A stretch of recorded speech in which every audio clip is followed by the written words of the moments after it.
Everyone, and welcome to another edition of the Bat Around. For some reasons, Zach, I'm gonna knock you out of here. For some reason, and we're back. For some reason, whenever I'm running just a little bit behind and get into the studio at like 6:50, or I'm sorry, 9:58, that's when it decides, oh, Paul, we want you to re-sign in. Every time I'm running behind, it's like, please re-sign in. So then it throws me off. So no music to start the show today. Yes, you recognize that face. That is Zack Goodman. He is joining us in place of Ryan Blake, who is getting married this weekend. I'll actually be at his wedding tomorrow. Really looking forward to that. So congratulations to Ryan and this beautiful soon-to-be bride, Megan, as they tie the knot tomorrow afternoon. Zach, thank you so much for taking Ryan's place today. How are you? Doing good. Ready to talk some ball, but been a busy couple weeks for me, but happy to be back. Yeah, we're happy to have you back. It's going to be an exciting show today. The Orioles coming away with a very solid 6-3 victory last night. But before we get into that, you can have a very solid start, middle, or end to your day just by going to Royal Farms. To no one's surprise around here, USA Today has named Royal Farms the best gas station for food in America.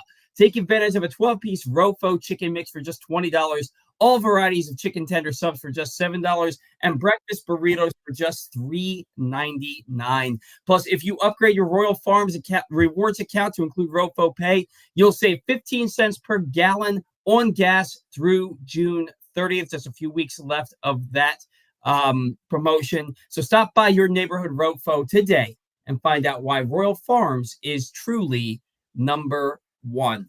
Zach, Orioles 63 victory over the Rays last night. Cole Irvin, he goes 5 2/3, 8 hits, 3 runs, 2 earned. Gunnar Henderson with a tough error there, just a solid play in the hole and just throws the ball away. But no walks for Cole Irvin, 6 strikeouts. Zach, he improves to 6-2 on the year with a 2.87 ERA. When the Orioles traded Darrell Hernandez for him prior to last season, they were hoping they would get that guy with the 3.98 ERA through 180 some odd innings for Oakland the year before. They didn't get him last year. Now, look, he was good when he came back. He got demoted after 3 starts. When he came back, he was good out of the bullpen, made some spot starts where he was pretty good, had a 3.20 ERA down for the team. This year, he's been more than they could have ever dreamed of. Again, 6 2/3 innings, 2.87 ERA. He's almost been a stopper for this team. If a team that's 40-20 can have, or a 40-22 can have a stopper, he's that guy. Him and Corbin Burns, when they go out there, you know the team's going to win. It's been really incredible to see, especially after how he started last year and then how he started this year. Really incredible to see what Cole Irvin's put together this season. I mean, it's about the most drastic difference of any guy between last year and this year. Again, you mentioned it. You're getting the version they expected to get out of him, and maybe even better than that. I think it's even arguable that he's better than he was during that 3.98 ERA season, at least so far. It's been a short sample size. Obviously, we're only in June so far, but he looks great. And a guy that's supposed to slot into the back of your rotation is really performing more like a front of the rotation guy at the moment. And with the injuries that the Orioles have, and I know we're going to talk about that here coming up in a sec, but I think it's critical to have a guy step up like this, and it's critical to get the guy that you traded for. And really, for me, the difference has been pitch location. He really was struggling with the fastball a lot last year, hanging it right down the middle of the plate. This year, you saw it in the start last night, especially kind of hammering the inside of the zone against righties. It's been just massive difference pitch location-wise, and I think that's made a really big difference for him. So again, you're really getting back of the rotation guy performing like a front of the rotation guy. It's been excellent. Yeah, and it's important to note, again, last night, no walks. He's not putting guys on base. Guys are earning their hits. I mean, he gave up 8 hits last night, but when you look at 8 hits and no walks, you can live with that. And again, 3 runs, but just 2 of them earned. And that's what the Orioles needed last night. You know, he pitched long enough to earn that victory because it was 2-2. Then they went up 4-2. He gives up that unearned run, but he stayed in the game long enough to earn that victory. And we talk about how wins and losses are an antiquated stat for a starting pitcher these days because wins are a team stat. Right. He earned the victory. That's a win that says Cole Irvin on it because he went out there and he stuck around held that team down long enough to get that victory. And look, I know that these aren't the same Rays that we've seen the last few years, but they're still a good ball club. Yep. They can still Yep. pitch. They can still hit. Randy Arozarena, everything that we know about him says he's going to turn this dreadful season around at some point. This team can still play. And he went out there and he shut down that offense and gave the Orioles exactly what they needed last night. They're very sound. They've got kind of good contact hitters, not enough power hitters probably as they should have, but everything's very sound with the Rays. They're a tough team to beat, even if they're a little bit down compared to some previous years. Yeah, absolutely. And yeah, I mean, it just goes to show the American League East. Every team is hovering right around five. Well, the Rays, the Blue Jays, and the Red Sox are all hovering right around 500. And then you have the Orioles and the Yankees that are just two of the classes of baseball just going head to head. And I cannot wait for that series in about 10 days between these two ball clubs, man. I'm so like Orioles already took 3 or 4 from them earlier this year. I think they could be the Yankees' kryptonite. We'll see. It's going to be a hell of a showdown between these two teams the rest of the way. Now, Aaron Savali did not do what his team needed last night. He struck out 8, only walked 1, but 5 innings pitched, 7 hits, 2 home runs allowed, 4 earned runs. Gives up the home run to Anthony Santander in the second inning. Gives up the 2-run homer to Jordan Westburg there in the. I'm sorry, not Jordan Westburg, to Ryan Mountcastle there in the second inning. Westburg added 2-run homer later, but that wasn't off of Savale. This was a guy that the Rays went out and got because he's had success in the past, and you figure what the Rays been able to do with all these other pitchers. They took Zach Eflin and they turned him into a Cy Young candidate last year. Right. That was a middle of the rotation guy, and they made him an ace. You figured they could do the same thing with Aaron Savali. I wouldn't have minded seeing him come to the Orioles, but it has not gone well for him in Tampa Bay. ERA above 5.5. He falls to 2-5 with the loss last night. Is this more just how locked in the Orioles hitters, especially Santander and Mountcastle, are right now, or is it Savali's just not that good? Well, I was digging into the numbers just briefly here for the show start on Savali, because you look at the Cleveland numbers in 2023, and he started 13 games. He was excellent. The ERA under 3. He was a really good pitcher. And then he came to the Rays, ERA, I think in the mid-5s, just about what he's doing this year, and the numbers haven't drastically changed. But the number that does change, and the discrepancy that you do see when you dig into it a bit, is the strikeouts per 9 went from about in the mid-6s to about 11.5 from last year when he was in Cleveland versus the Rays. And that's a huge discrepancy. So maybe the Rays were prioritizing strikeouts for him, trying to get him, try to paint the zone a little bit more. I'm not sure exactly what goes into that, but when you see the huge discrepancy there, you've got to think the Rays probably tried to do a little bit of too much with him and change what he's doing. So I'm not sure what the big difference is, but that's could be part of it there. The Orioles, yeah, they're locked in. The whole lineup has so much depth, and we talk about that all the time, obviously. You've got guys like Westburg hitting 7 in this lineup. Colton Cowser had a couple nice hits last night, or I believe it was just 1, but opposite field, good approach. Every guy in this lineup has the chance to do damage, and that's why this team is one of the best in the American League, of course. But yeah, I think Savali has had a rough year, and I think there's a chance he'll turn it around. And it's weird to see a guy struggle on the Rays like this, especially after coming out of the Cleveland pitching machine that they have over there in Ohio. Well, yeah, and you look at if his strikeouts are up that much, if they're up that much, maybe he can turn things around for him. I'm glad he didn't do it last night.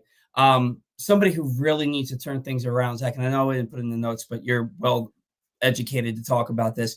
Cedric Mullins drops to 0 for his last 19. I was going to bring him up, actually. His average is sitting at what's he at right now? Like 170? Yeah, like 171. He's got 2 options left. Yeah. We would have never dreamed that this would happen with Cedric Mullins. But at what point do you say, you know what? We love you, but you're not helping the ball club offensively. Colton Cowser plays steady enough of a center field that we can sacrifice and the defense a little bit.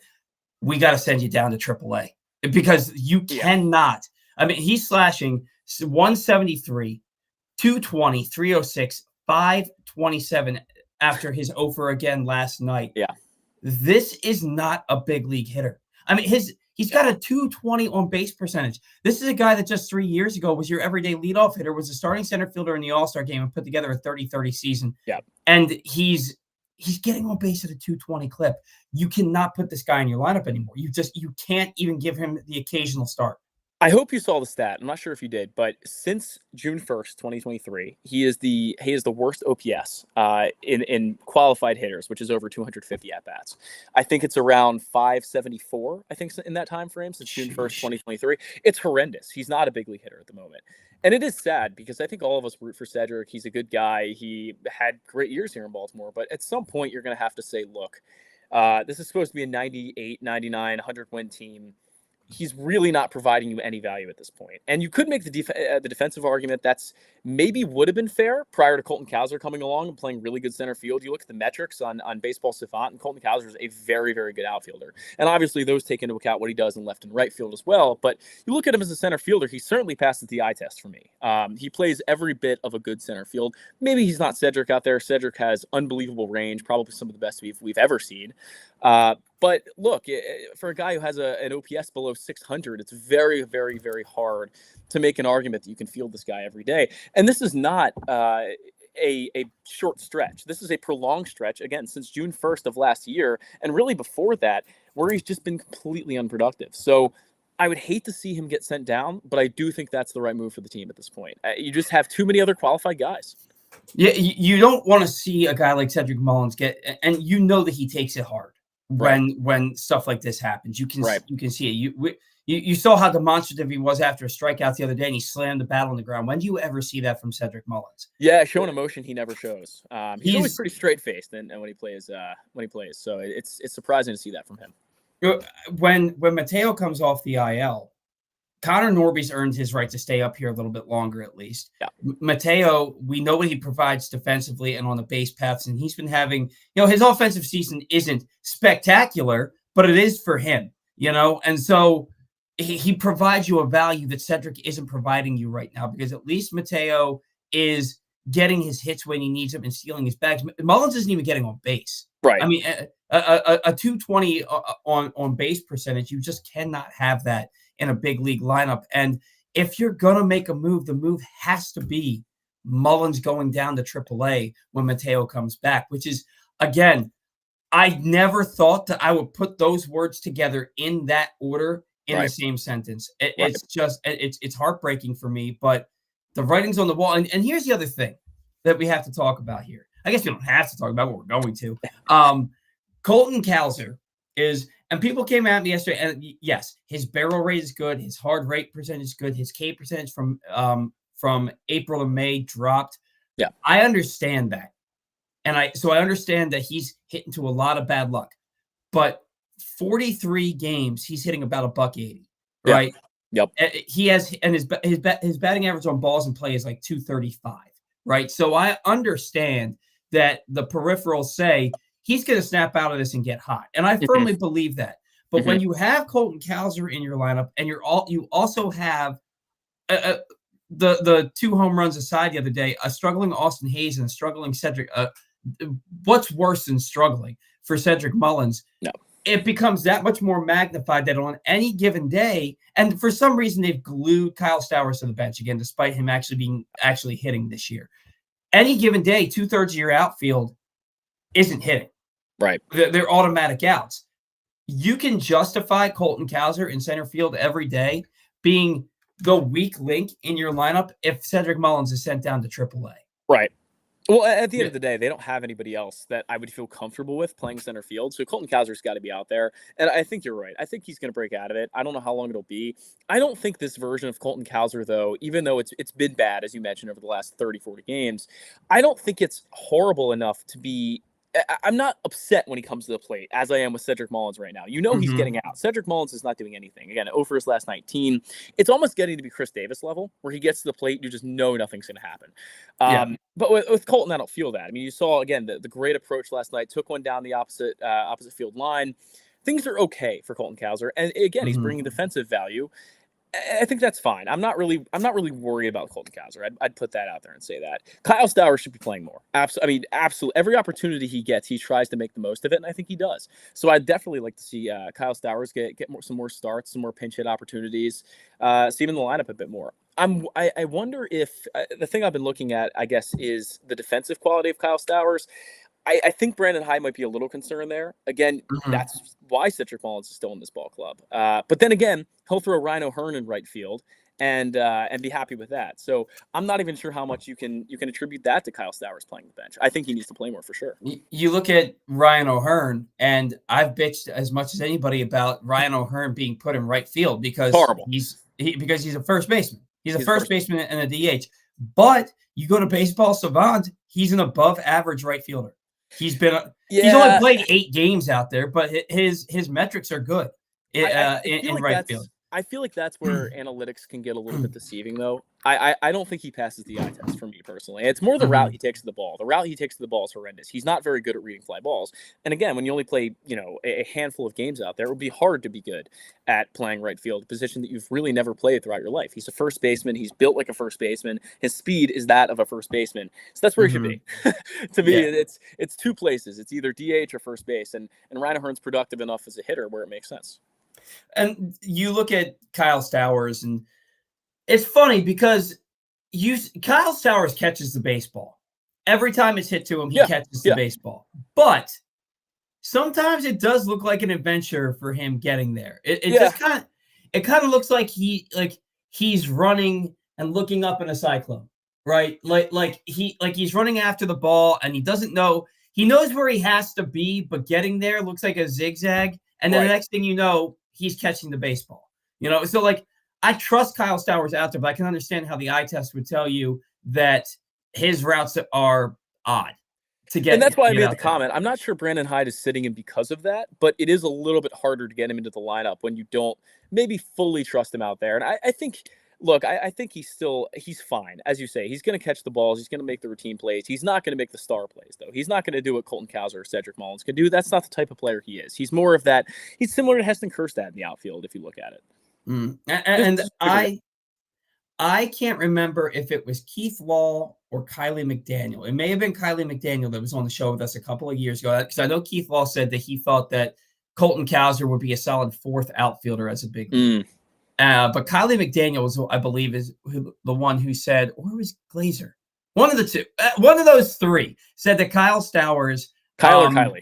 yeah, said that Kyle Stowers would never be a big league player because his swing is just too big, too looping. He has a giant hole in the swing, and they said that he's just going to strike out way too much without the production to match it.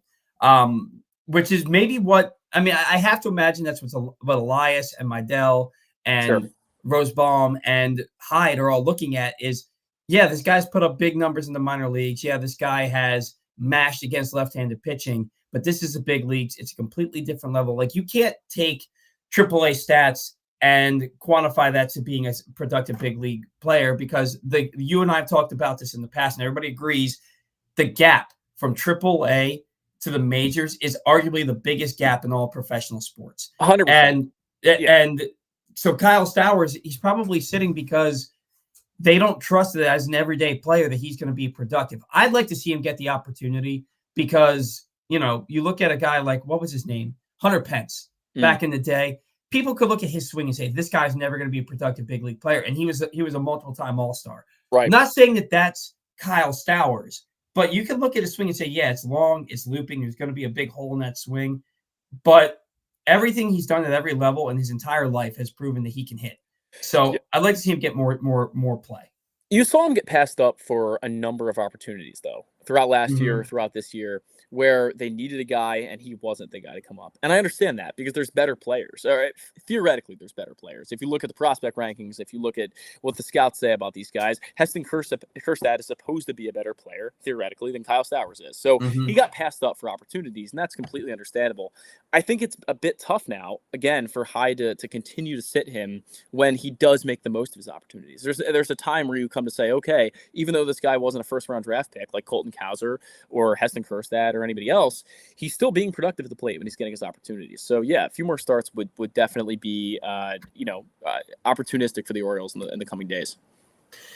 Just to kind of let our listeners in on the show a little bit. Usually at the end of the show, Zach, we do a viewer interaction, but I've been reading these comments and they date back to the beginning of the show. Not date back, but they go back to the beginning of the show when we're reading them at the end of the show, and they don't make a ton of sense by the time we get to them. So I'm trying to keep up a little bit more.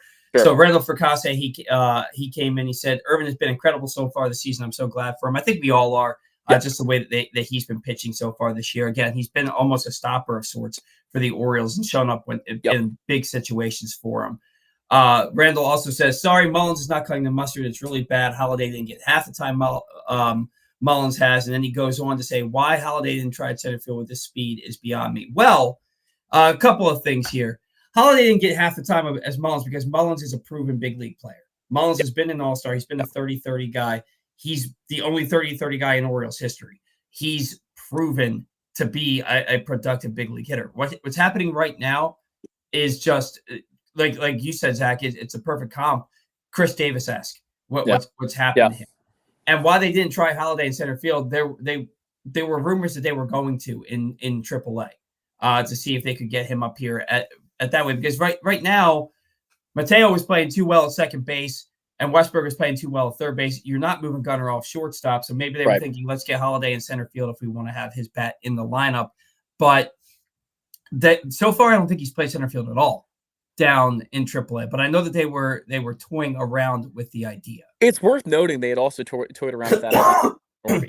You saw Norby in spring training play a little bit of center field. I don't know if it was any games, but they certainly, I know, were trying that idea. So we'll see if that comes to fruition. And again, if you're going to throw Ryan O'Hearn in right field, I'm pretty sure Connor Norby can handle it as well. So if that's something they want to do, I think that would be plausible. Yeah, I'd be interested to see Connor Norby in the corner outfield. That's basically where he played down in AAA this year. Right. He's come up here and played exclusively second base. Right.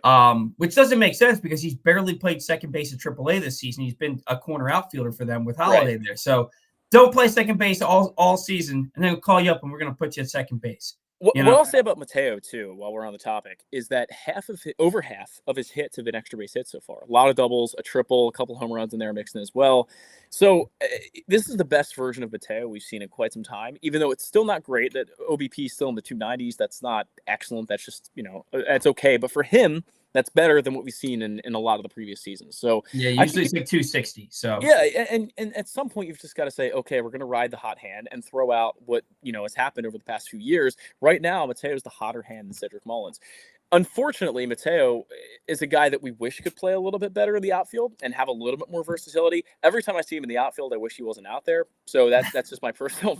I mean, we've seen him botch some balls in center field, even as recent as this season. So I personally think he's relegated to the infield for the time being, but he's still versatile, can play second, third, short when you need him, and that's okay. Yeah, and the thing is, it's amazing to me with his speed and with his range that Mateo isn't a better outfielder. You would than think he is. Like it's like I remember it was prior to 2022 when we knew he was going to be basically playing shortstop every day. Mm-hmm. I was thinking during that spring, I'm like, I don't want him playing shortstop. He's an outfielder. Right. Yeah. And then he comes in and he's the best defensive shortstop in all of baseball in 2022. Right. And now he looks like the best defensive second baseman in all of baseball in 2024. The guy's an infielder. He's an infielder. The glove is spectacular. The arm's good. The speed is good. He gets to baseballs that other dudes can't get to. And you see him almost collide with Gunnar a lot on balls up the middle because he's just so fast. He's getting the balls on the shortstop side of the bag as quickly as Gunnar is from shortstop. It's been pretty impressive to see. And of course, Cedric Mullins with the backswing on his practice swing in the on deck circle hits Mateo in the back of the head, and that's why he's in. So just to add insult to injury for Mateo and insult to Mullins, he's the reason that Mateo is on the IL right now. So just more salt. And could be the reason that he gets optioned to AAA, which I think is very, very plausible. So it is. It's just do they? I think Hyde does. I mean, Hyde gets a say, And if Mike Elias says, look, we have to send Cedric down, and like he could fight for him. There's no reason Ryan McKenna stayed on the Orioles roster all of last season. You know what I mean? So like Brandon Hyde could go to bat for him, but at some point you got to look and say, this ain't working. It's been a calendar year that you've been the worst hitter in baseball. Like you can't justify it anymore. Also, want to point out our show is brought to you today by Help My Gambling Problem. If you or a loved one has a gambling problem, call 1-800-GAMBLER or visit helpmygamblingproblem.org for free confidential services. Orioles experiencing the injury bug. We were just talking about Mateo took the bat to the back of the head. He's on the he's in concussion protocol. Since our last show, John Means and Tyler Wells have each had their second Tommy John surgeries. With John Means, like, I get it that, like, this stuff happens. I'd be so pissed at my surgeon. If I had Tommy John surgery, I've made 8 big league starts and, like, 7 minor league starts since my last Tommy John surgery, and now I have to have another one. Like, I'm not a doctor. That's my dad. You know, I like, how do you have Tommy John surgery and 2 seasons later you need it again? Right. What happened in that surgery? Right. And I like, everybody's different and your arm torque and all that, but like, how does that happen in 2024 where you have Tommy John surgery and 2 years later you need it again? It just doesn't make any sense to me. Tyler Wells, it's been 6 years since his last Tommy John surgery. I get that. It sucks that they both have had it. I just don't understand how you can have one and 2 years later you need it again. It's pretty perplexing. And if I'm John Means, I hate to say this, and I don't want to be the person who says this, but I would personally, if I was in this situation, be considering my future and saying, I'm just going to hang it up now. I'm not going to go through another surgery and have to come back and the long rehab process that is Tommy John. It's extremely long. I mean, we saw how long it took him to come back and just make those 8 starts. It took a very long time. I'm not sure I would even want to go through that again. That's such a long process. Just coming off it. He just came off this, not too long ago. So it's a horrible thing to have to go through twice. I don't know if I see a future as a Baltimore Oriole for John Means at this point. Tyler Wells, obviously a different story. He's a bit younger than John Means, not drastically, but a bit. So I think that I don't know if I see John Means throwing another inning as an Oriole. I think that his time as an Oriole is past. I mean, Tyler Wells, he is. I looked up Tyler Wells, and there's a picture of Cole Irvin, which is kind of funny. But he'll be 30 on August 26th. Wow. Okay. I was thinking he'll be 30, and John Means just turned 31 on April 24th. Okay. So they're about a year and a half, not even a year and a half apart in age. And Tyler Wells, like, he's a bullpen arm for you at this point. Yeah. You know, like, I thought that he was great in the rotation each of the last 2 years, but it's been proven that he is a bullpen arm for you. If he can come back, if he can come back from a second Tommy John surgery and be a back end piece in your bullpen in 2026, I think that he has another shot with the Orioles. John Means, this is his final year of arbitration. So like he's a free agent at the end of the season. He's going to have to, and then he's got to go through a whole rehab process next year. Maybe the Orioles do right by him and they sign him for, league minimum. Might be a minor league deal. Or just so that he can rehab with them. And then it's 1 year. And then, because he's not going to pitch next year. Right. He's not going to pitch. He had Tommy John surgery in April of 2022. And he didn't pitch again until September of 2023. He pitched in the minors a little bit, but he didn't pitch for the Orioles until September of 2023. Yep. Now he has Tommy John surgery in May or June of 2024. He's not pitching for the Orioles for anybody until 2026. Yeah. Right? So when I think of that, maybe the Orioles, like, hey, you're not going to sign with the team next year. And if you do, it's going to be a 2-year deal, or like, just rehab with us, get through it. If we like what we see in the offseason, maybe we sign you to a minor league deal and you earn your way back. He can get a major league deal after this Tommy John surgery. Yeah. I'm not to the point where at 31 years old, he should be saying, I'm going to hang it up. I can't go through this again. He's 31, man. Like, Yeah, like that's just tough though. That's I mean, tough. we saw there was a pitcher who pitched for the Rays who had 3 Tommy John surgeries. I mean, Shohei Ohtani just had his second Tommy John surgery. Now, look, he's the best hitter in baseball on top of that, right? But like, he's going to come back and try to pitch again. He's got to go through the whole rehab process also. John Means ain't done pitching. He might be done pitching for the Baltimore Orioles. We're certainly going to see how that goes. But it's going to be a 1-year make deal contract once he's fully recovered from this Tommy John surgery. And then if he has a third one, that's when you're like, all right, my arm isn't meant to withstand a big league season. If he had one when he was 21 and then now, I think that would be a different story for me. But since it really just happened kind of back to back, I mean, 8 starts in between 2 Tommy John surgeries is incredibly tough. It's almost, I don't know how many Tyler Glasnow had, but I know it was probably 2, maybe 3 for Glasnow, and they all happened kind of back to back as well. So, and he's still pitching and performing okay. But I think he's leading the National League in innings pitched right now, and his ERA is sub 3. Yeah, he's having a good year for the Dodgers, but like, how long is that going to last, right? Right. I mean, with Tyler Glasnow, it's always the question mark of when's he going to get injured. It's just almost like a positive thing that's going to, not positive, I shouldn't say that. What's a good word? Inevitable thing that's going to happen for Tyler Glasnow. So I don't know if that's going to become the case for John Means, but I do think he's not going to pitch again until he's 33. For me, again, if it was my personal situation and it happened with 8 games in between, I would be pretty frustrated right now, as I'm sure he is, and just kind of questioning my future in baseball. But yeah, I think you're right about the Orioles bringing him back, let him rehab down in Florida. I think that's probably a good thing for both sides. So yeah, we'll see what happens. It's possible he could come back on a minor league deal in 26, pitch a little bit, see what he's got. Well, and it would just show you to be a class organization, knowing for sure what this guy's been through. That you don't have to sign him, but you know that he's not going to pitch next year. Maybe you sign him to a 2-year deal, and you say, "Look, we're signing you to this deal with the expectation that even if you're ready, you're not pitching next year. Right? You're not pitching at all in 2025. We'll bring you to spring training." Maybe it's a 2-year minor league deal. We'll bring you to spring training in 2026, see what you've got, and see if there's a future here.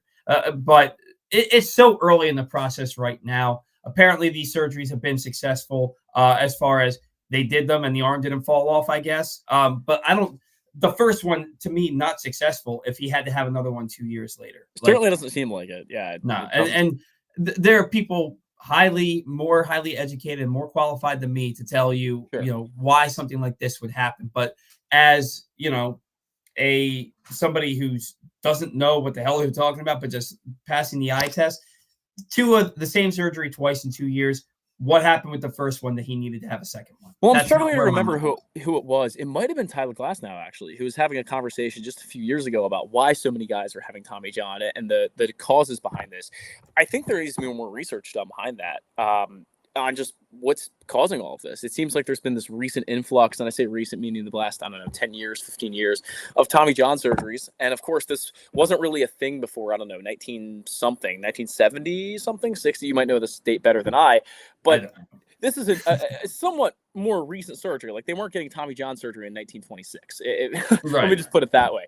But it's been more so in the last 10 years that a lot of these guys have had multiple Tommy John surgeries.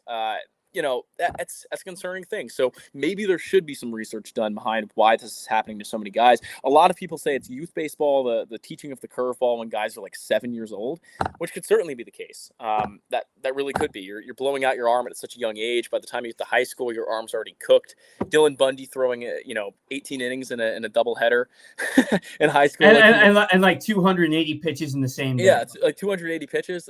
Maybe this is the problem. Like, we could, common denominator. There's no maybe about it. These high school coaches who they're not going to coach beyond high school. All they care about is their state championships. They run these guys into the ground. We've talked about it on this show in the past, but in our 2-hour iteration.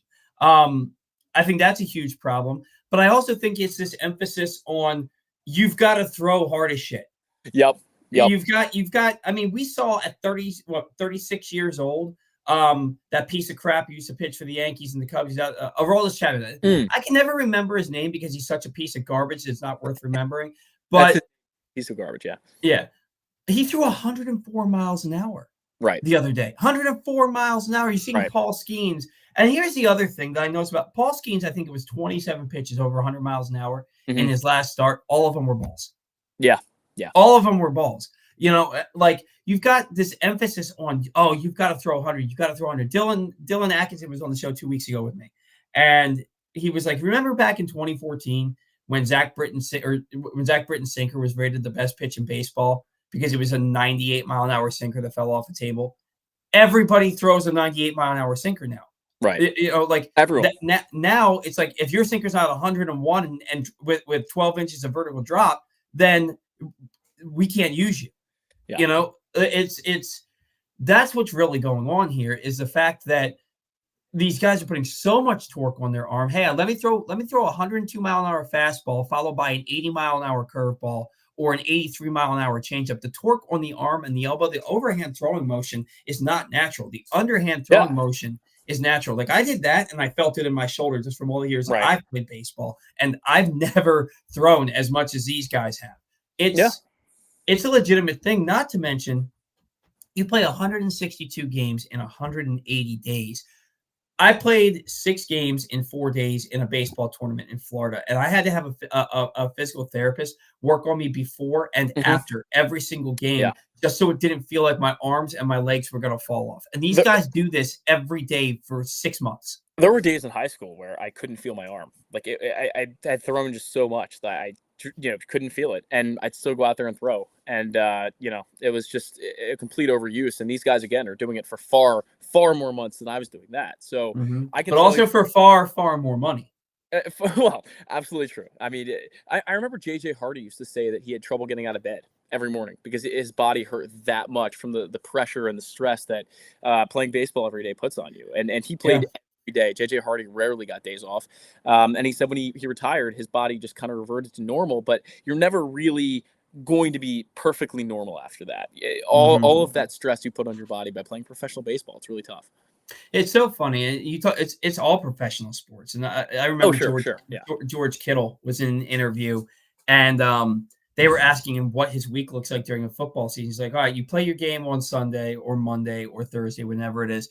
The next day, it's like all you do is just like kind of like lay around.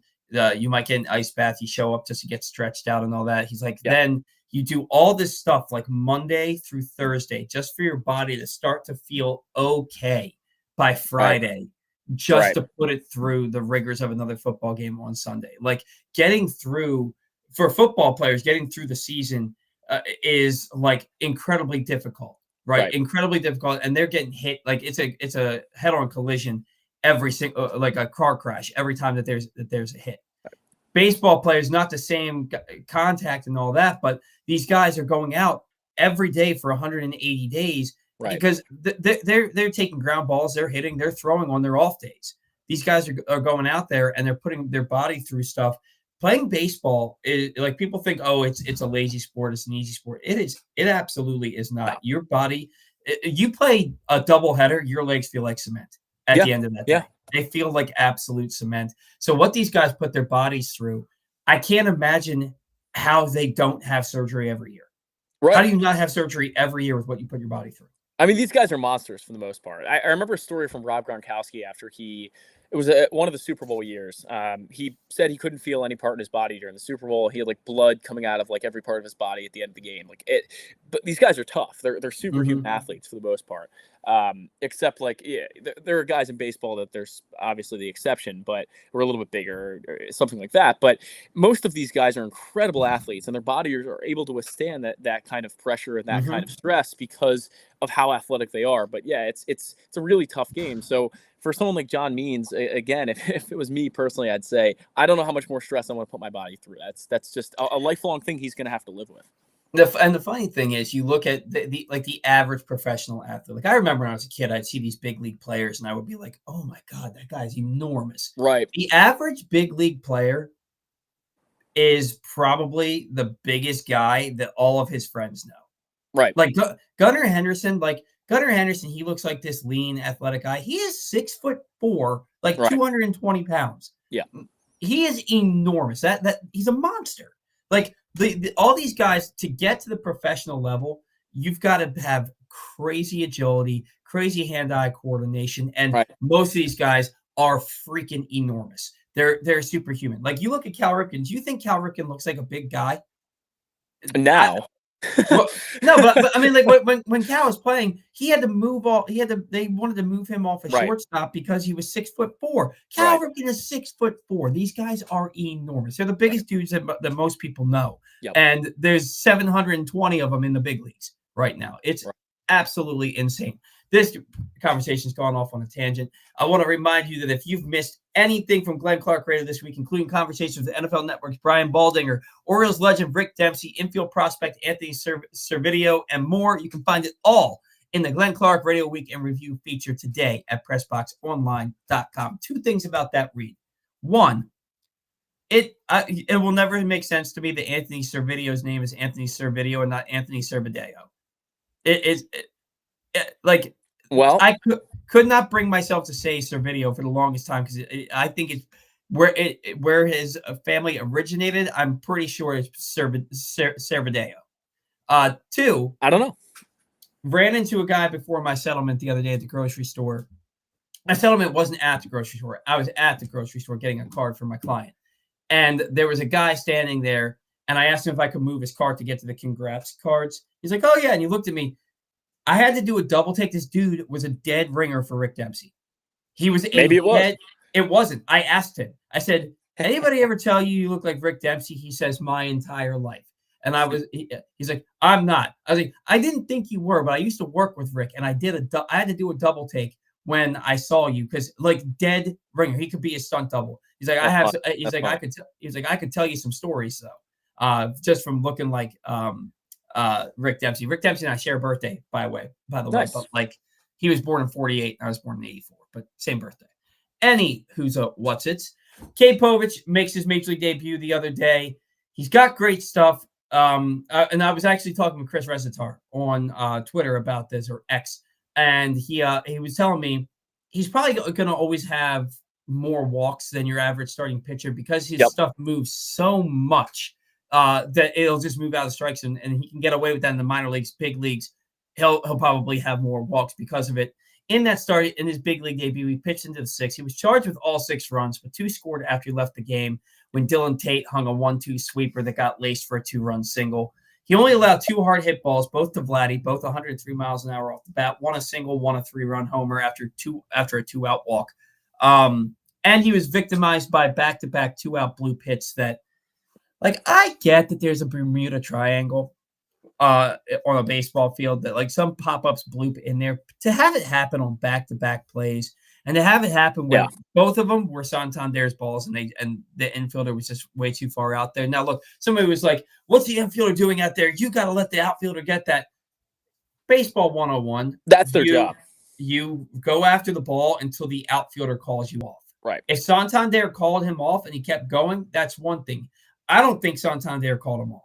Because I like you don't keep going after the ball if you hear the outfielder yelling, "I got it!" or "ball." Like you just get out of the way, you know. Right. But all in all, I thought that Povich did a fine job. He's going to get another start at Camden Yards this coming week. Your thoughts on Kate Povich's big league debut, and then to add off of that, with Kramer on the IL with the tricep strain, Bradish got pushed back, although he did throw a bullpen yesterday. Means and Wells on the out for the year with Tommy John surgery, and Felix Bautista out for the year with Tommy John surgery. What's your level of concern with the Orioles pitching staff? Is Kate Povich enough to right the ship? And what kind of moves do they need to make? Well, admittedly, I had to work late that night, and I only saw the highlights of Kate Povich's outing. So I think you summed it up really well. I think he still walks too many guys, and that's going to be the key issue. I was talking to Chris about the same thing, actually, and that's what he had mentioned to me as well, that's always kind of going to be the problem for Povich. But look, it's the first start, and I didn't really think it was bad. I actually think he pitched pretty okay. My concern level with the rotation is pretty high. I think they're really 1 or 2 injuries away from being in a really, really bad position. The trade deadline is coming, and I think they're going to have to do something big, or maybe not even big, but impactful in a way that you could get a 3 or 4. It can't be a Jack Flaherty type again. It can't be a Jack Flaherty. It's got to be better. It's got to be a middle of the rotation guy. You're not going to get an ace. That's obvious, but you could get someone middle of the rotation, or even a guy that's performing the way Cole Irvin is. That's more of a back of the rotation guy that is playing like a better, middle to front of the rotation guy. I think there needs to be something done here because again, you're a couple injuries away from real disaster here with this rotation, and you've had guys like Irvin step up when you didn't expect them to, and if that doesn't last, if Cole Irvin starts to go down a road that is more like last season, they're going to be in big trouble too. So things need to happen here to strengthen the rotation. Cade Povich is I think a good start. Try to get him in there and see what he can do. I wish I gotten to see more of it so I could give you better analysis, but. I do think that that's a piece of strength, and especially with the way he's pitched at AAA this year. He's been really good all year. So I'm pretty confident that he can be at least kind of a stalwart in the rotation for now. Crochet, Randall says Crochet with Chicago is a good choice. Certainly would love that. I don't know if that's going to be in the cards. Certainly would love that. But yeah, there's going to be guys out there at the rotation you can pick from a team like the White Sox, teams that are not doing so hot in their division. I'm sure they can pick up a guy that's going to be somewhat impactful. Yeah, and I think they will. I think they'll go out and get a starter. I think they'll go out and get a back end reliever. Maybe get a bat. I just people think that they have to get a right-handed bat for this lineup. I would agree, and I'm sorry, Zach. We've been saying for 2 off seasons that the Orioles needed to add a veteran bat to the middle of this order. Like we've been saying that for 2 years now, and they haven't done it. And I don't think they're going to. Like I don't see it. They're not acquiring 3 guys at the deadline. Right. It's a stretch to say that they're going to acquire 2. But I think that they need to get a starter, and I think there's no think about it. I know they need to get a back end guy. I think that if Bradish is like Hyde came out the other day and he even said this isn't an injury concern with Bradish. This is an innings concern with Bradish, and we just don't want to wear him down. So if you have Burns, Rodriguez, and Bradish in a playoff series, you're probably in pretty good shape. You're in good shape. You're in good shape there. I still think but Bradish had a UCL strain, and he's already been pushed back now. 4 or 5 starts into his season. Right. You've got to plan for the fact that you've got to go out and get, like you said, a number 2 or number 3 starter. 3 or 4. And you've got to find a guy for the back end of your bullpen that can get meaningful outs late in games. Kimbrel, I think Kimbrel's got a role on this team. I think that he's a solid reliever for this team, but maybe he's not your closer. So my take is on this with the bullpen is you look at the Nats 2019 World Series team, and they had one of the worst bullpens to ever win a World Series. It was horrible. You look at the numbers, there was not a guy below a 3.8 ERA. And not that 3.8 is bad, but you want, a team that's going to win the World Series, you expect better across the board. There were a lot of guys in the 5s and 6s that year. They didn't have any sort of consistency. I think you can get away with a bullpen that's not impeccable. I think you can get away with that. Starting rotation is different. I don't think the Orioles can win a World Series if they don't bolster the starting rotation. They've got to do it. And if Corbin Burns gets injured, this is there's going to be, numerous changes that are going to have to take place. As Stan used to come on our show and say, realistically, you need 10 guys that can make starts for your team that are going to be impactful. And while that's not always realistic, you got to start to think about it in the context again. What if Grayson is out for a few weeks? What if Grayson's out for the whole season? Same thing with Corbin Burns. You've got to have contingency plans to make sure this doesn't go awry really quickly, because technically it could. Injuries always can be right around the corner, and you certainly can't count on Kyle Bradish. We don't know what the scope of the injury is like. Seeing him throw a bullpen yesterday is kind of concerning to me. I don't know what that means exactly, but it's kind of concerning. Well, I think all these guys throw bullpens in between starts. So they'll pitch, and then 2 days later they'll throw a bullpen, and then they'll make their next start. But for the media to make a note of it is especially concerning to me. It's not to me because they made and I'll explain why they made note of it, because they came out and Hyde's tone prior to that final game with Toronto about Bradish wasn't good. It wasn't a good tone to his voice about it. Then all you saw on social media was everybody talking about what's wrong with Kyle Bradish. Is he going to need Tommy John surgery? What is his UCL intact? What happened here? So now it's their job. Oh, he's throwing a bullpen. Hyde said that he's fine. They're just giving him extra rest. They're going to show that bullpen because that was a huge concern. This is a guy who was your ace last year. He finished 4th in Cy Young voting, and he's coming off 2 starts ago. He threw over 100 pitches, and it was 7 no-hit innings. And then he comes out and he gives up 5 runs in his next start, struck out 6 in 2 2/3 innings, but he still gave up 6 runs or five runs. So, yeah, there's concern there. So showing the bullpen is just a way to calm the concern. It's not like, oh, it's like I hope I that's the don't case. I don't read anything further into it. But you got to get through the whole season with him, like you said. Right. And Right. like you've got to get through the whole season. Albert Suarez, I like Albert Suarez. I don't think you should be relying on a 35-year-old who hasn't pitched in the majors since 2017 to start every fifth day for you. In the bullpen, he had a .90 ERA in 7 outings out of the bullpen. Phenomenal out of the bullpen. That's where I think he ends up. You got to get a starter to replace him. Hope that Kramer's coming back healthy and that Bradish is okay. Yeah. And then you can move forward and be like, all right, we're good to go. If Kramer comes back, if Bradish makes the next start and he looks like Kyle Bradish again, and Cade Povich is pitching well, and then when I say well, if Cade Povich is pitching to a 4 to 4.5 ERA, That's good. You can take that for a rookie, right? If that's what he does, the Orioles are going to be fine. I don't even want to put it out there, the idea of a Grayson or a Burns injury. Let's just take that out of the universe, suck those words back into the mouth. But I'll take it back. Yeah. I will say, though, sorry, I don't want to cut you off. Go ahead. On Albert Suarez, there's two things I want to say. Number one, I don't remember the pitcher's name, but he threw the dead fish pitch, and I don't remember who it was. Oh, that relevant. Yeah. But this is reminding me a lot of that situation where he was really hot for a while, and then guys started to catch on. Albert Suarez is around the same age, doesn't throw with a lot of velocity. The stuff is probably a little better than whoever threw the dead fish. I can't remember for the life of me who it was at the moment.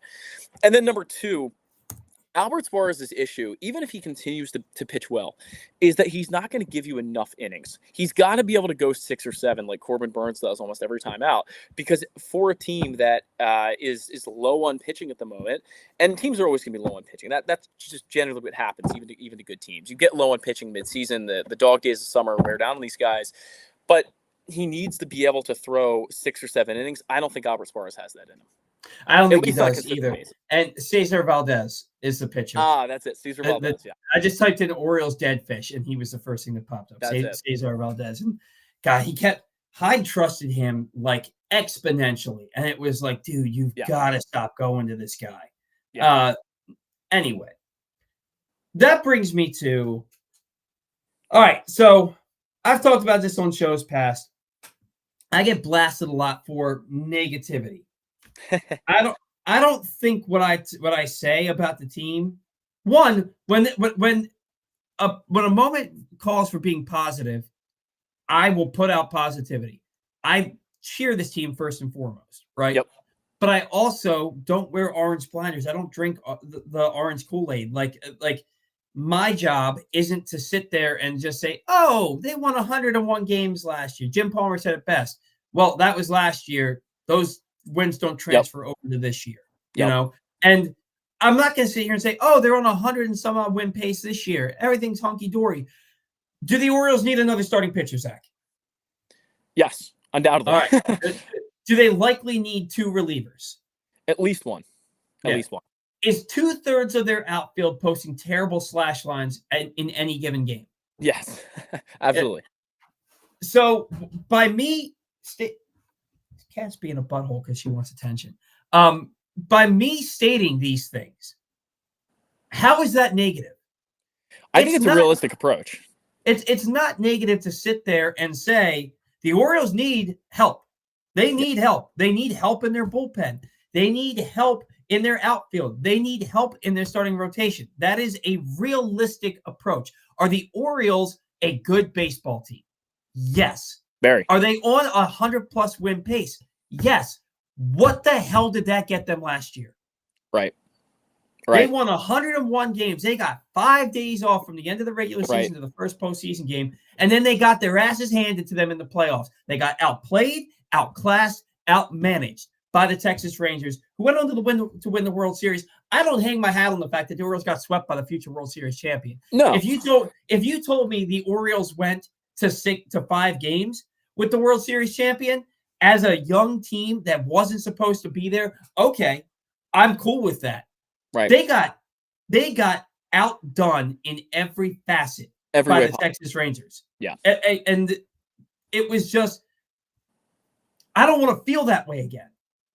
I don't want to feel that way ever again, where you see your team just give you just amazing moments all season long. They win 101 games, most wins in over 40 years, Right.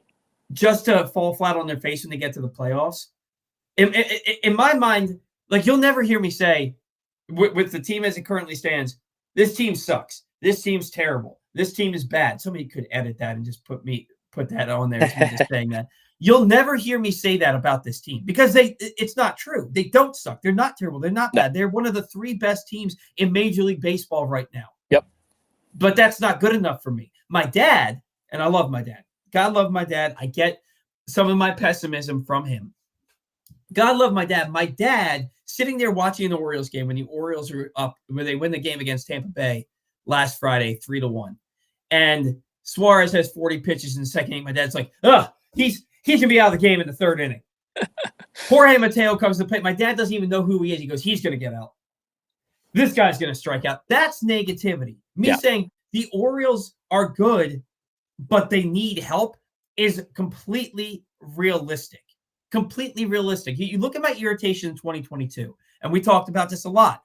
The last 54 games of the season, I watched Brandon Hyde make decision after decision and move after move that cost his team games. Tampa Bay Rays went 4-12 their last 16 games and opened the freaking door for the Orioles to walk into the playoffs. And they said, nah, man, we're good. We'll get you the next time around. That's basically what they did.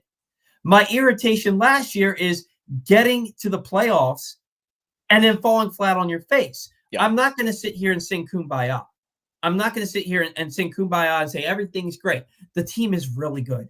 I love this team. I love watching them day in and day out. When they lost a game to the Blue Jays the other day where Barrios just shut them down. And I said, sometimes the opposing pitcher is just better than your hitters.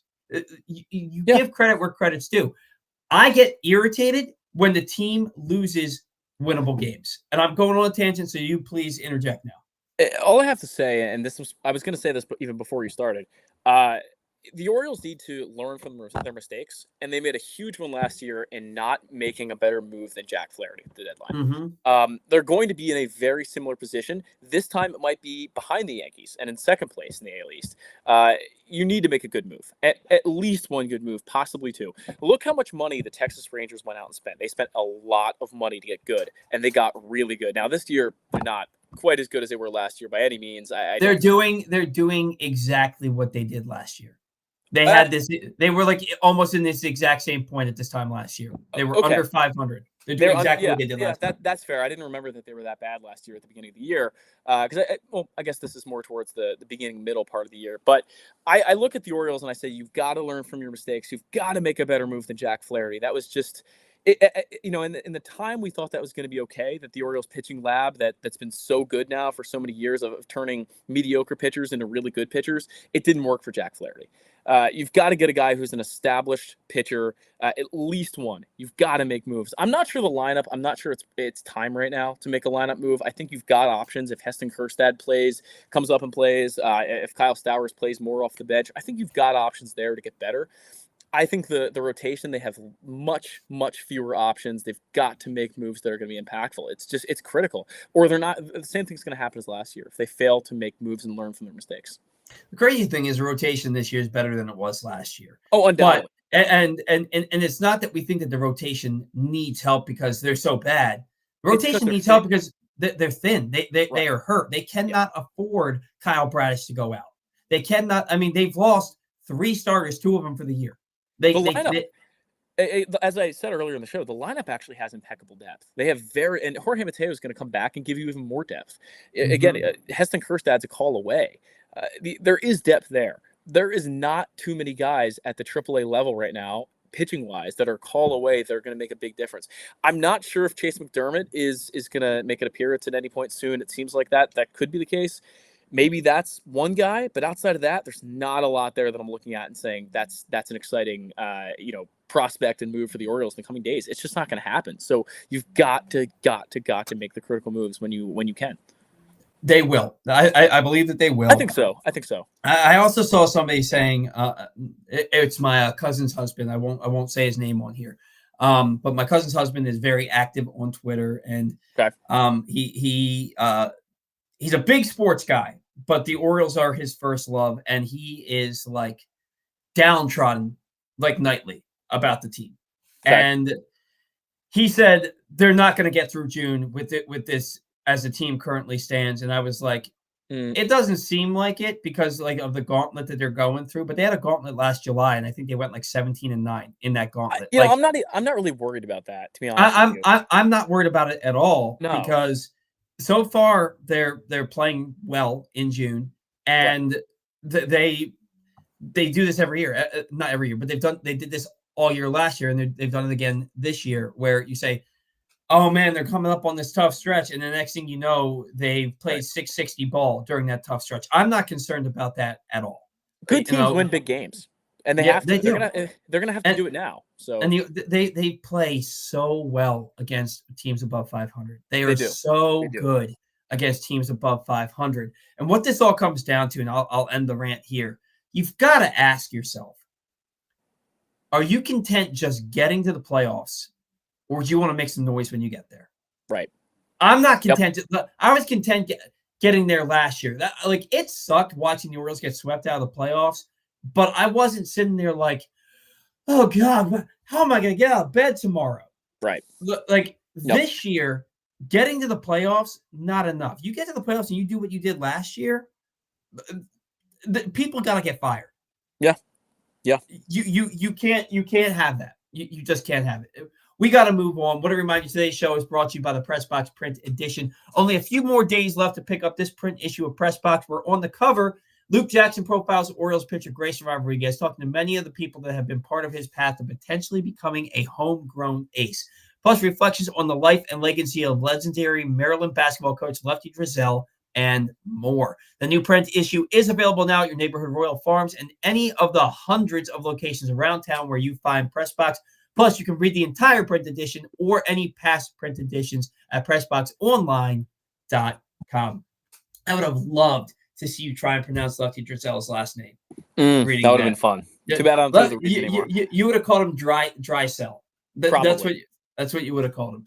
AL East wrap-up. Dodgers, Yankees. Yoshinobu Yamamoto allowed just 2 hits as he spun 7 shutout innings, and Teoscar Hernandez provided the offense with an 11th inning 2-run double as the Dodgers ended the Yankees' 8-game winning streak 2-1. Juan Soto got good news. They said it looks like inflammation in his right elbow or his whatever his throwing elbow is. I can't remember if he throws or throws left, bats left, or whatever his throwing elbow is. They feared UCL damage. But it's just inflammation. He did not play last night. They lost 2-1. Finally, it seemed like every time the Orioles lost, the Yankees just kept winning. It was also 0-0 going into the 9th. So the 2-run double happened in the 11th inning. It was 2, and that was a 2-1 victory. There was a stretch. The Orioles went 19-9 over this stretch, and the Yankees went 23-6. So the 3 extra losses happened on the days that the Yankees won. They went 19 and since they had last played, since the Orioles had won game 4 of that series against the Yankees to go up in the division by I think 2 games or 1 game.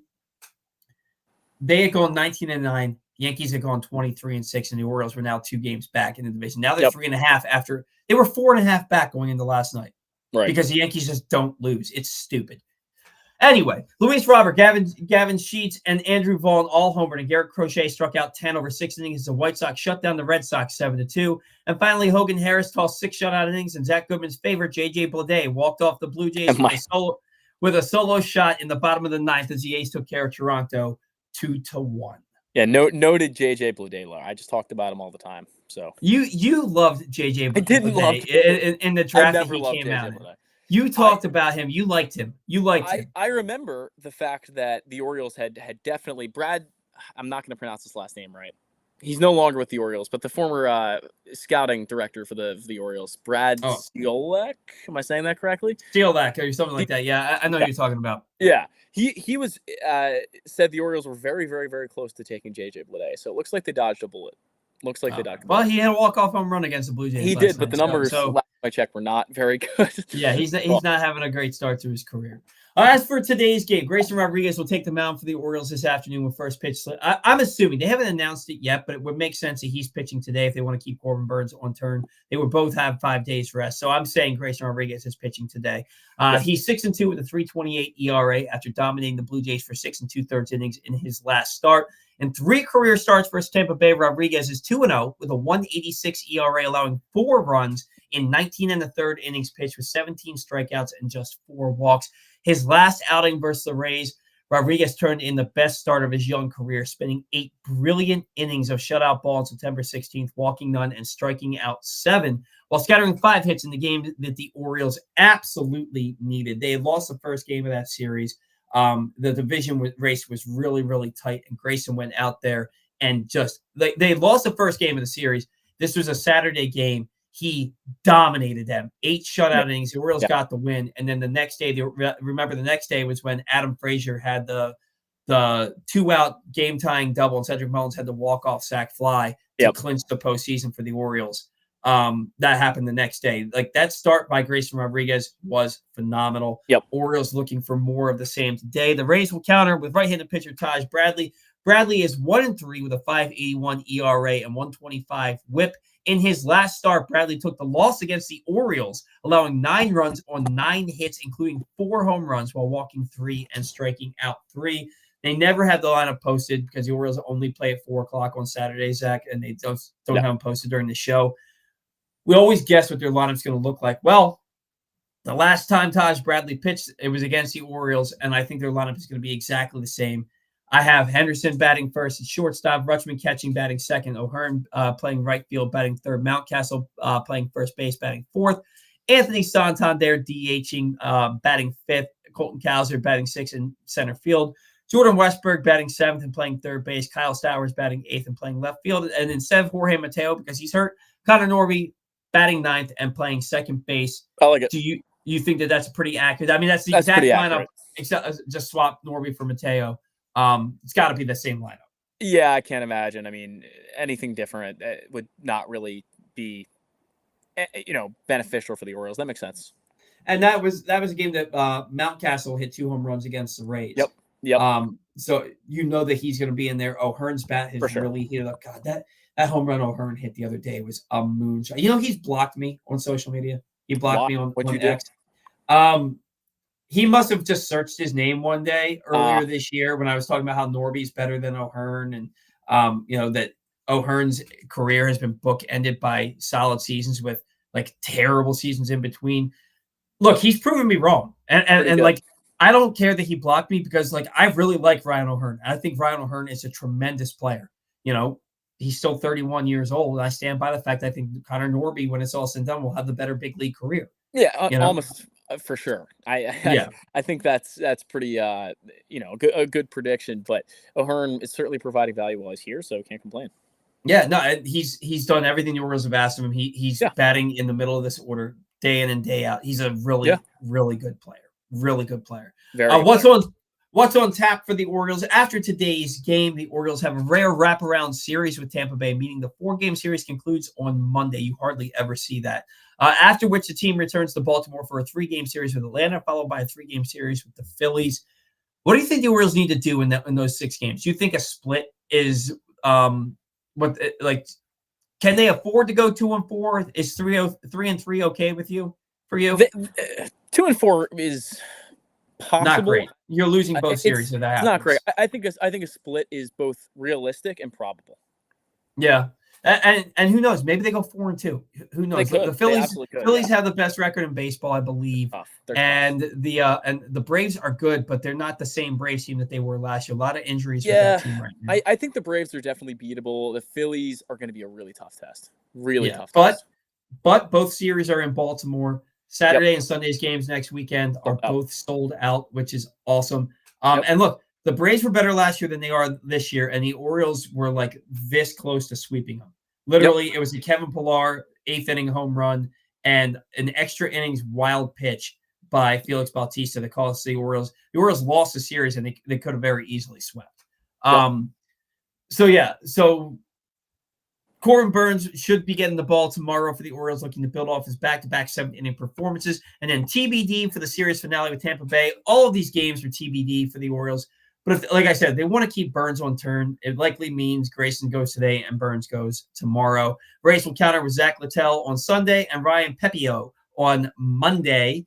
First pitch Sunday is 1:40, and first pitch Monday is at 6:50. Today's show also brought to you by County Sports Zone. While high school sports season has come to an end for this year, County Sports Zone will be providing great high school sports content all summer long. For the latest in coaching changes, football previews, and more, check out countysports.zone, proudly sponsored by your local Toyota dealer and buyatoyota.com. So I guess it's more so brought to you by buyatoyota.com. And now, time for everybody's favorite take to rake. I took Adley Rutschman 2 weeks ago. Ryan was out 2 weeks ago. Dylan and Ryan instead took Gunnar Henderson, which Ryan texted me later. He's like, oh, if I'm not too late, give me either Adley or Gunnar, whichever one's available. Excuse me. Okay. So that's who we would have taken anyway. So Adley in the last 2 weeks went 13 for 43. He had a double, 2 home runs, 8 RBIs, 3 walks, 8 strikeouts, a sac fly. He had a 302, 340, 465, 806 slash line. Gunnar Henderson, 11 for 42, 4 doubles, 2 home runs, 5 RBIs, 9 walks, 14 strikeouts, though, slash 262, 392, 500, 892. Golly, man. This one's tough. Well, what was Adley's OPS again? Gunnar was 892. Adley was 806. Adley had more hits, drove in more runs. Gunnar had less hits. They both had the same amount of home runs. Adley drove in more. Gunnar had 9 walks to Adley's 3. Adley had 8 walks to Gunnar's 14 strikeouts. They both had OPS above 800. I think I got to call this one a tie. I think so too.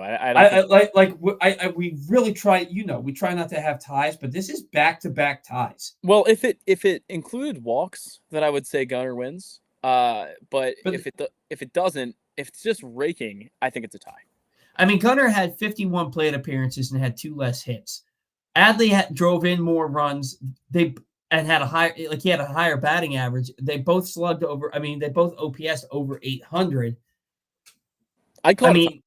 It's got to be a tie because they both outdid each other in different categories. Right. It's too even.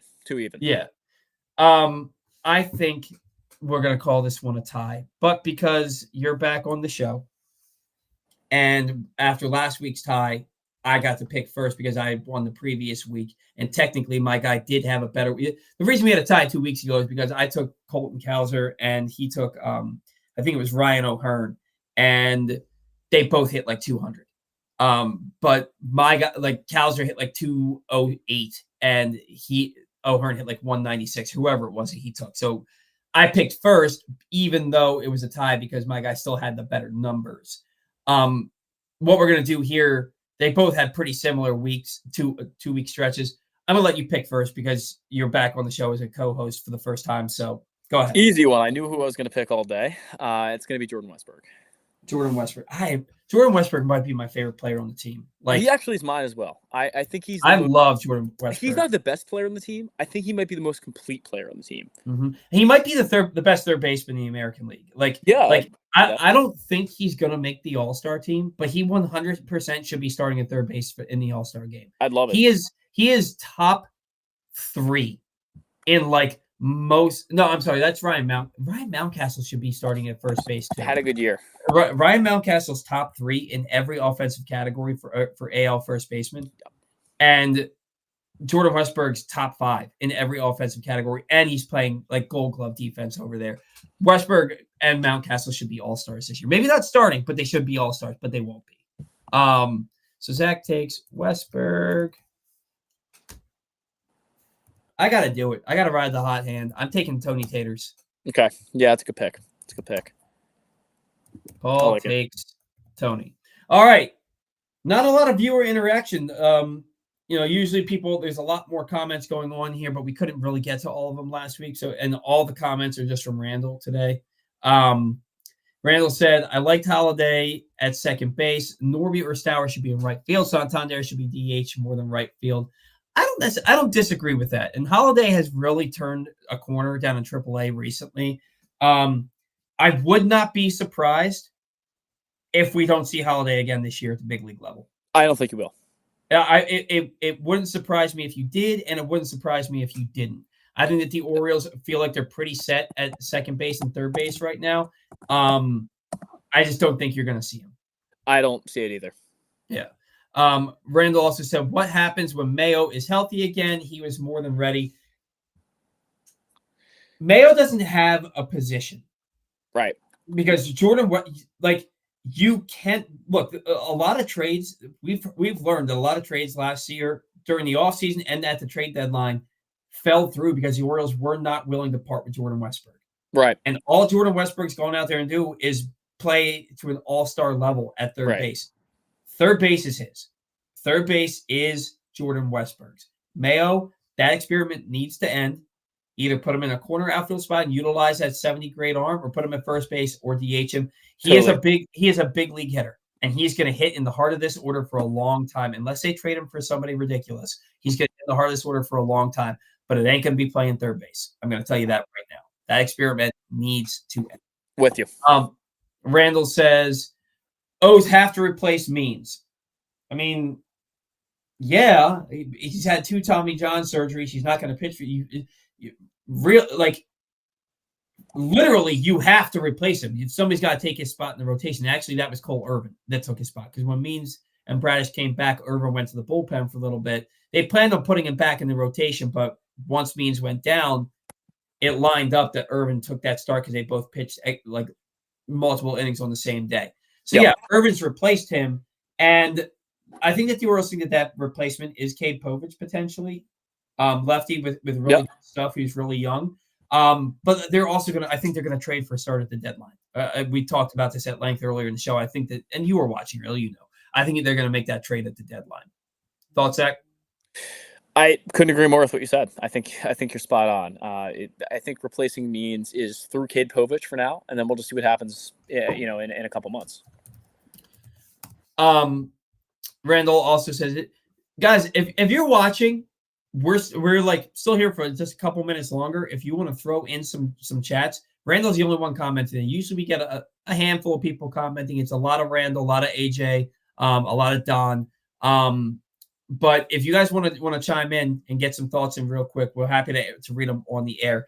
But Randall says Crochet with Chicago is a good choice. Yeah, Chicago. Jesus Luzardo, has he pitched in a while? I couldn't tell you. I know that Luzardo. I mean, Miami's really bad, and he just pitched. Ew. He literally just pitched on the 4th, 4 1/3 innings, 9 hits, 9 earned runs. Not good. Actually, I did see that. Now that you say that, I do remember seeing that.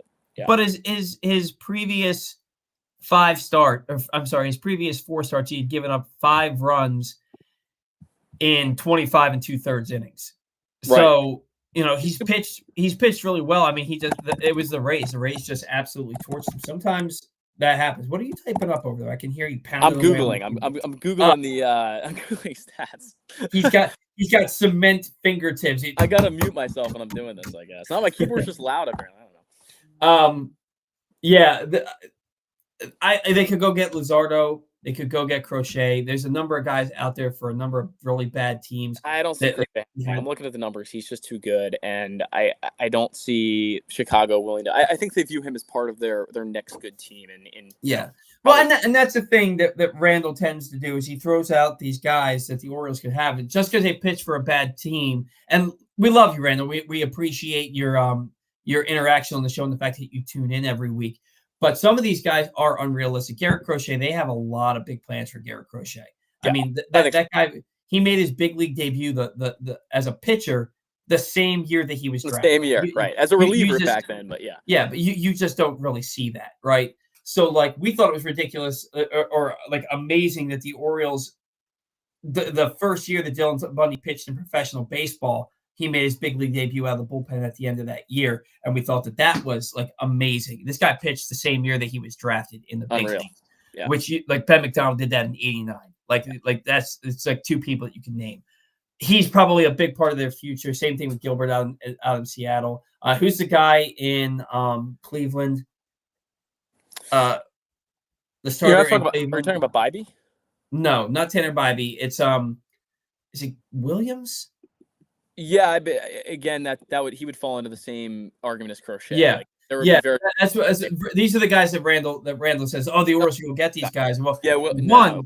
Cleveland has the same record as the Orioles. They're 40-22. They're not getting rid of that guy. Like they hang their hat on their pitching. But it's some of these guys, as much as we would like to have them, what do you have to give up to get them? It's like the Mason Miller argument.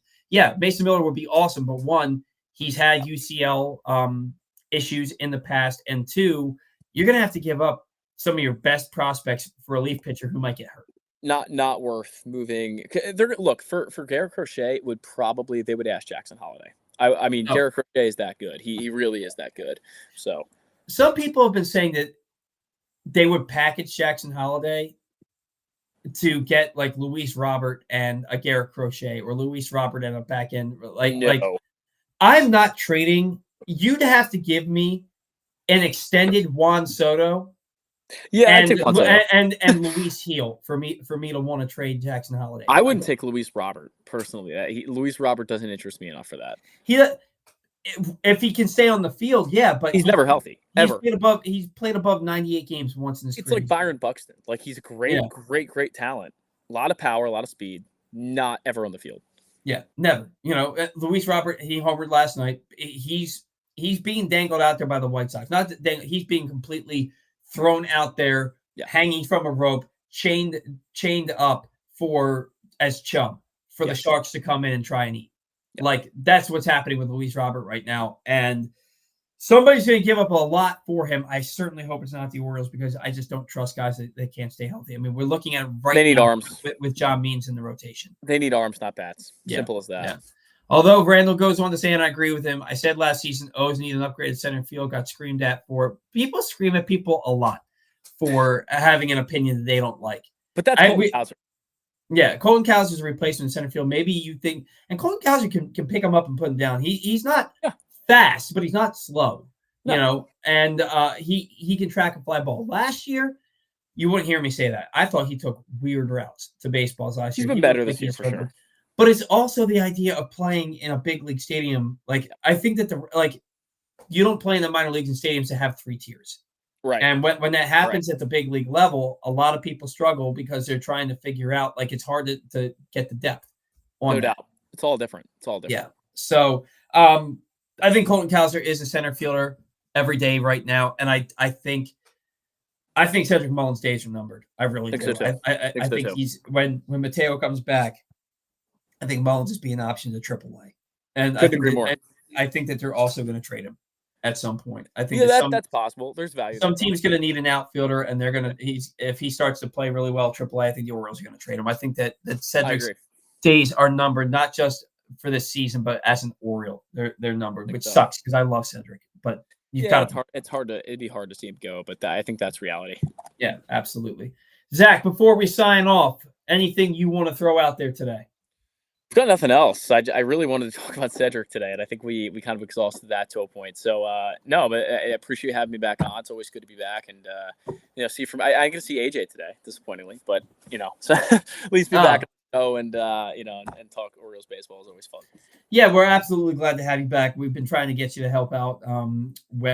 You're a busy guy, you know what I mean? Which is awesome because you're a young guy and you're a busy guy, which is just so cool. And you've got a really bright future in whatever you do. Thank you. So yeah, no, for sure, man. And so I'm really pleased that we could work it out to have you on the show today. Hopefully we can have you back on sometime throughout the season. But thank you for taking time on your Saturday, man, away from your girlfriend, your job, and everything like that. So absolutely. Yeah. Thank you to all of our sponsors. Without you, we don't have a show. Thank you to all of our listeners, viewers, fans. Without you, we certainly do not have a show. Orioles playing some good baseball. Tough stretch coming up. Hopefully they are able to rise to the challenge. Until next week when we have, I think Ryan will be back next week. Till then,